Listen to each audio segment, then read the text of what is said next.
C'est là que tu peux voir le mouvement des jambes. Voici comment améliorer ton jeu de jambes car il est très important en boxe qu'il faut vraiment travailler régulièrement.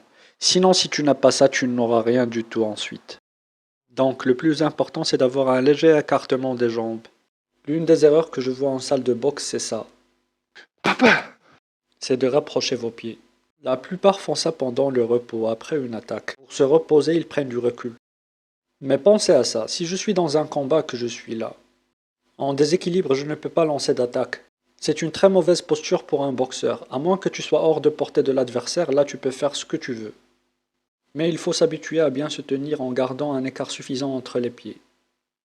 Quand je me déplace, peu importe la direction, je garde toujours cet écart des jambes, ce qui me permet d'attaquer à n'importe quel moment.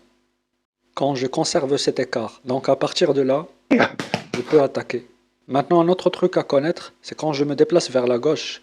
Toujours déplacer le pied gauche en premier, car je vois certains qui, lors du déplacement, ils croisent les jambes, comme ceci. Encore une fois, ça c'est à éviter, c'est une très mauvaise habitude. N'oubliez jamais l'écart des pieds. Quand je vais à gauche, pied gauche en premier. Quand je vais à droite, pied droit en premier. Et ceci vous permettra encore une fois de donner des coups. Car si tu vas à droite avec la gauche en premier, ta posture sera terrible. Maintenant, la dernière chose que je dois vous montrer, pour perfectionner vos déplacements, c'est l'une des deux possibilités. C'est soit tu bouges, tu poses ton pied d'abord, puis tu boxes. La chose qui rend tes coups plus puissants, je bouge, je pose mon pied. Ou bien l'autre truc, c'est de se déplacer et d'attaquer en même temps.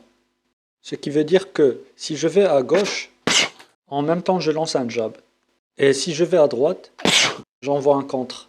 Donc le coup de poing ainsi que la pose du pied doivent se faire simultanément. Donc si je fais un jab plus contre, j'avance.